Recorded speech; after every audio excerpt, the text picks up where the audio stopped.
This is the fourth video in the series about why you shouldn't fear the breakdown of the state. And here I want to deal with law and the objection that if the state goes down, won't the big ones eat the little ones? That would seem to be the obvious result if you think, well, if the state goes down, there's no law. No state, no law, therefore there's anarchy and the brutes rise. But no, wrong answer. If the state goes down, we will all have the incentive to apply law through private legal mechanisms, mutual legal societies, where I think the law will be enforced a lot more strictly and not less.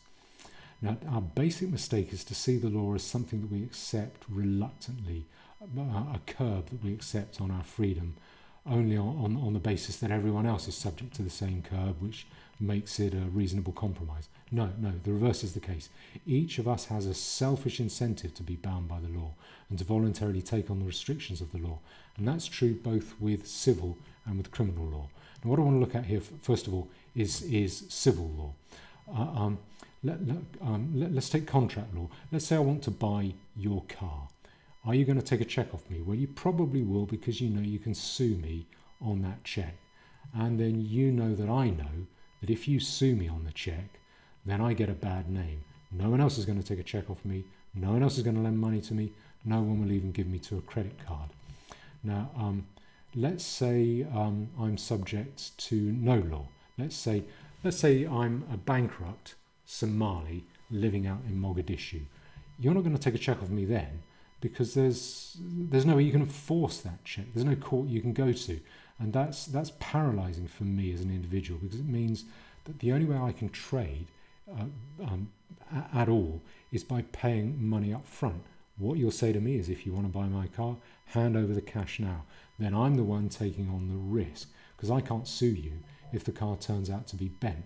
I become a reject, and I can only realistically deal with other rejects, and then not very easily. The reality is that I have to show that I'm bound by the law simply in order to make a living. So it's an essential of life, just so I can make money and live. Now, this is a common mistake, to think that bad guys have the advantage because they're willing to do anything to you, and that honest people are honest because they're too stupid and weak to be dishonest. Whereas the opposite is the case. In circumstances of freedom, the good guys, and that means the people who don't lie, people who keep to their word and who don't mean harm, the good guys always drive out the bad guys, because the good guys can trust each other. The bad guys can't trust anyone. Bad guys can't trust good guys. Bad guys can't trust bad guys. The good guys drive out the bad guys.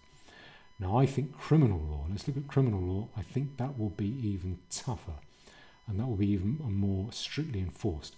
Again, being free from criminal law to some people must seem like every Christmas arriving at once, more fun than the Iran-Iraq war. No, wrong answer. Let's say I broadcast to everyone that I'm not going to be bound by the law against burglary. I'm going to commit burglary whenever I want. How comfortable are you going to be having me live next door to you? Take it a step further.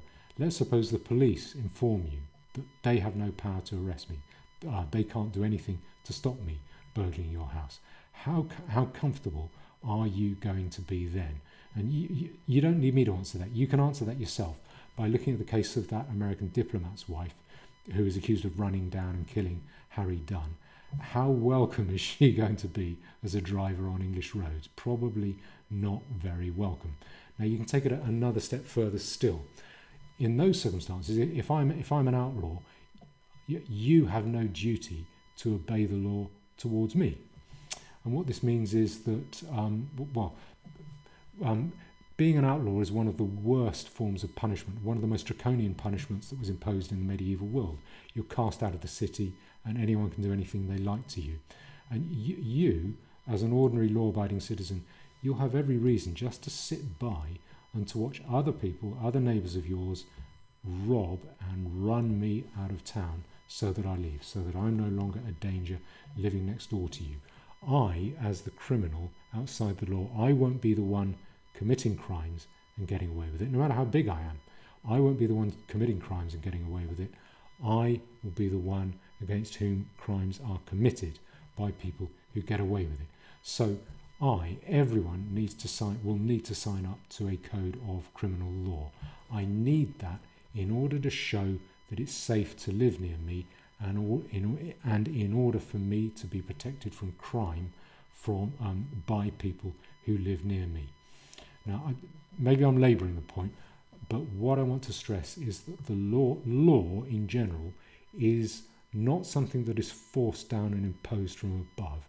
It's something that arises from below, out of all of us, driven by primal need. So if the state goes down, people are going to have to look privately for law, and people will have every reason to sign up to codes of law, mutual codes of conduct that protect us and offer us guarantees that people can live and deal with us. And in those circumstances, I think the law will be enforced much more strictly for two reasons. The first reason is that if I sign up to a code of law, a code of conduct, and then I start whining about how hard it is, I can't be expected to obey the law, it's so difficult, you don't understand, what about my childhood? People are not going to have any truck with that. People are going to say, no, you didn't have to sign up with it, you did. You've got to live by it now. Don't give us your excuses now. And secondly, in such a private system of law, any crime that I commit, that's paid for by the victim, but it's also paid for by everyone else in the system, who belongs to the legal code that I've signed up to.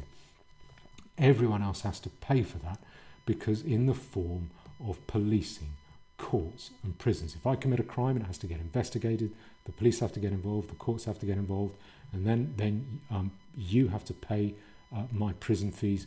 You're not going to like it. That will come out of your pocket every year in higher fees that you have to pay in order to belong to that system. The simple option will be to expel me from the system, not to let me in the first place if I've got a long criminal record. Why would anyone pay more money simply for the luxury of being the victim of more crime? You're not going to do it. Now, so I'll probably get excluded in the first place.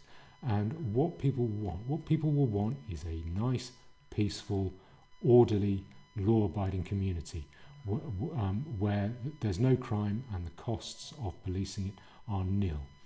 Now, the failure of the state, as it is these days, at the moment, the failure of the state to police crime, that looks to me like one more tax that the poor pay towards the rich, or rather something that the poor pay in crime, in being the victims of crime, that they pay in order to reduce the tax burden on the rich.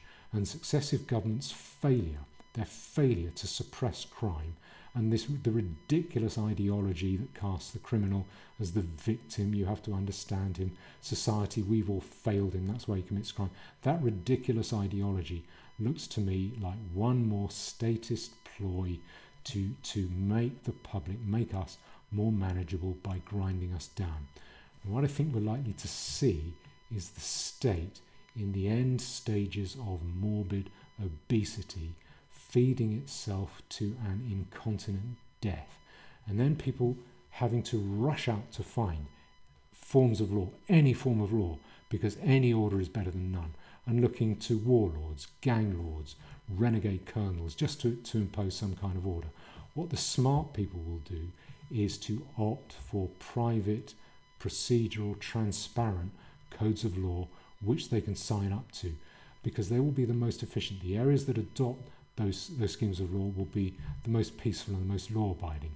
Life will then, what life is likely to be like then, is most crime-free for the majority of people, and with a minority of miserable criminals desperate to reform themselves in order to avoid being cast out and pushed out into small, overcrowded badlands where they and fellow outlaws, outcasts, prey upon each other. Now, I've written a legal code that you can use if you want. I'll leave the link below. You can download it, do what you like with it. A hat tip would be nice. Give me a little bit of credit, but you can do what you want with it. It's basic stuff, but it's enough. It is enough to enable you to rent some cream-faced pederast of a judge and boss him around to make sure he applies it properly so that he makes it work. And the bottom line is, don't fear the breakdown of the state. The whacker plate of the state is too crude and too incompetent an instrument for the intricate needs of modern society, and that includes suppressing crime. Individuals, you, me, us, collectivising individually, voluntarily, we can suppress crime 10 times better and 10 times more cheaply than any grinning politician.